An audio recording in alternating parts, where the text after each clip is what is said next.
So somehow we managed to get through 2/3 of this show without mentioning that we're a day away from the opening of the Saratoga Racecourse Meet, the best 40 days all year in racing for my money. I'm actually heading up to Saratoga in like an hour and a half. I got to get packed to go up for the first week. Can't wait to see everybody. Can't wait to see the West Point partners. I guess I can't wait to see Jim up there at the Post Bar. It's going to be feel so good. It's gonna be a fun summer.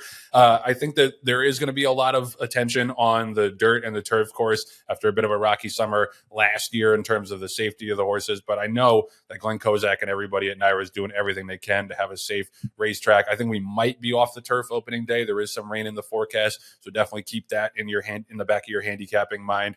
But Jim, like, you've been going up to Saratoga a long time. You spent a ton of time up there because you don't have a real job, but also because you love it.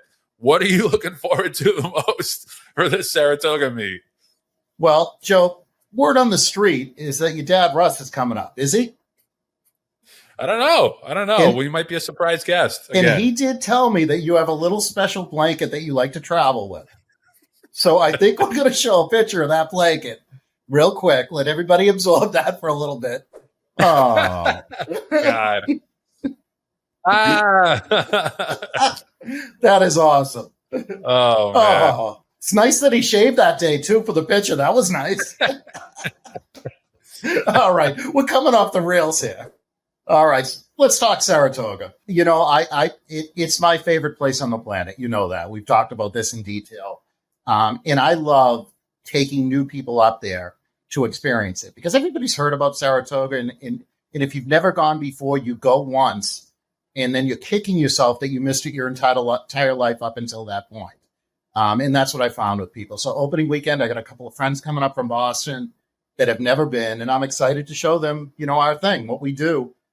You know, we got our spots. We'll meet at the Post Bar and on the porch, or, you know, we got our routine down there, and I love it. It's beautiful. And, you know, when you have one running, that's great. But even if you don't have one running, West Point or some of my friends are going to have things running that you root just as hard for. You got a drunk on sake ready to cruise again, or?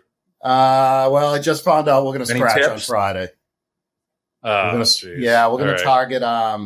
It's a little quick back coming out of the Manila. And he had a rough trip there. He broke horrible. You saw that. I'm entering one for Sunday. So we're entering today for Sunday for one. Nice. And then we'll go from there. We're claiming one on Friday. So that should be a lot of fun. You know, claiming we're going to be shaking with 150 other people. So. Yep. Exactly. You got to claim 50 to get one. That's how it goes. It's the most competitive race meet in the country. And that's what makes it so great and such a challenge, not just for owners or trainers or jockeys, for horse players. It is a very, very tough meet because there's very few. I mean, this happens a lot more on the rest of the calendar. People just dumping horses, trying to get them claimed. There's some of that at Saratoga, but mostly, for the most part, people are trying to win races. Yeah. So you don't have as many horses that you can just cross out and throw out because everybody is going there, almost everybody, with good intentions and with well-meant horses. Yeah, so that makes it a challenge as well. And believe me, I've learned my lesson early on that I think I'm dropping a horse from 40 to 20. I'm going to be 6-5. No, you're going to be 6-1 because everybody's doing the same. Some people are dropping out of the one other than allowance. They just finished third for 20 to get their win. And that's just what it is. And there's going to be an opportunity there to claim and increase your stable a little bit. But you're also going to have to run against iron. And that's what we do. So for us with Saki to get that opening day of the Belmont at Saratoga win, that was maybe the most special win in my entire life. That was just a moment that I will never, ever forget. Because there's only one in history that did it. Yeah, leading owner for 30 minutes. I think at the end of day one, I was still leading owner. We were all tied with one. Exactly. We're going to get you a plaque. Get me a plaque. That would be nice. I would love a plaque. One-time leading owner. Yeah, well, I'll take it, man. That's one more than I ever thought I'd have in my life. So, you know, and I as an owner, and you know this, that I never want that thrill to go away. I never want that feeling to be diminished by some of the ugly things in the sport. Well, you know what? Let's make the ugly things a little bit better. Let's improve. Let's bring everybody up in the quality of our treatment of the animal and everything that we do, so that passion never goes away. And every owner should feel that. Every trainer, every fan, everybody should feel that way.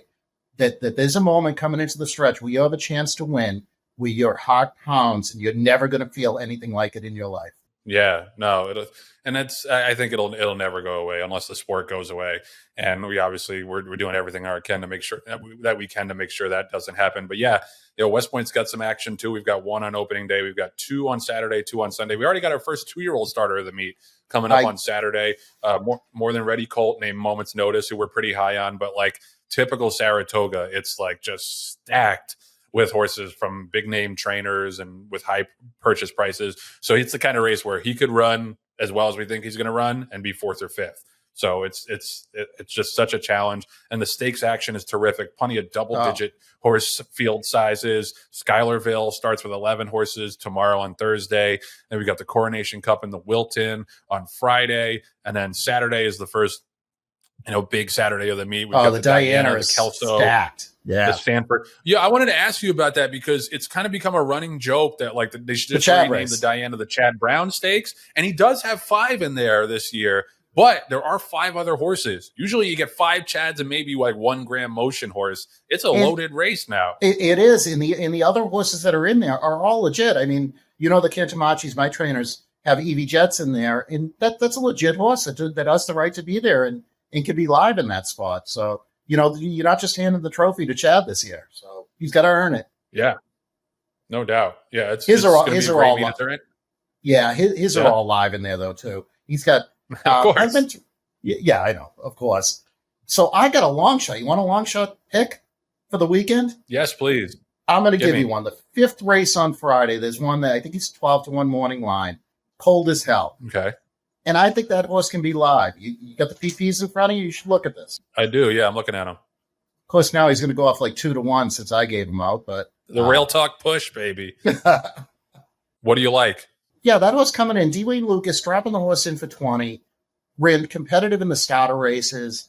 Going back, his back class, his buyer numbers fit him in this spot. I think he's going to be tough in that. And I'll take 12-1, 10-1 all day long on that. I think the horse to his inside is a little interesting too, joking way, because I think there's a lot of speed on paper.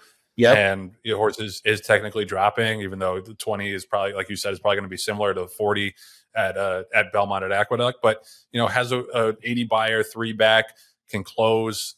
To me, he's interesting. But yeah, these are the kind of races. It's like this is a war. This is an 12 race war, and it's just a claimer. It's unbelievable. And just so you know, that 20 claimer, I'm taking one out of that race. I'm not going to tell you who, but you can do some math and figure it out. I don't know. Is there like a Boston masshole reference in there somewhere? What are you going to be like that? I thought this was very peaceful. Such a freaking homer. Wow, such a homer. Come on, that hurts my feelings. All right, who else? You got anybody else on Friday you want to give us? No. Oh, you know who I like Saturday? No, there's nothing else I want to give out. I'm not giving anything to you. I'm mad at you now. Yeah, I like that one in the last race on Saturday, that Sugar Gray Leonard for 35. I think that's a nice spot for that one. Again, really competitive race. You can tell Jim is a middle-class owner because he's only looked at the claiming races so far. That's it. That's all I study. Is there anything in there maybe I could dip more? Races. No, I did look at a couple of the big ones. I like your horse. That first time started, that Moment's Notice in the 7th on Saturday. I like that a lot. And then the Kelso, I love Mysterious Night. That's what I got in that one. I don't know how much value we're going to get there, but I do like that one. So I did look at the big races, just so you know. Look. Okay. Well, you tell me. You have the night to sleep on it. When I see you tomorrow, I'm expecting some opinions for the stakes. And I'll expect you to put some money so we can put a ticket in there. Yes, we're doing it. We cashed. Listen, we have a good record on this show. We cashed 2 of our bets from the Breeders' Cup show. We did. Yep. And that was a good combo. So, I think we both were like 50-50 on feeling strong on stuff, and that's how we connected on it. 100%. All right, so pick 5 tickets coming this weekend. Lots of drinks flowing, lots of kamikaze shots because Jim is a 21-year-old in a however many year old's body. But we can't wait. We just hope for a fun and safe and just joyous summer up at the spa because how couldn't it be? Yep, exactly. Thanks, brother.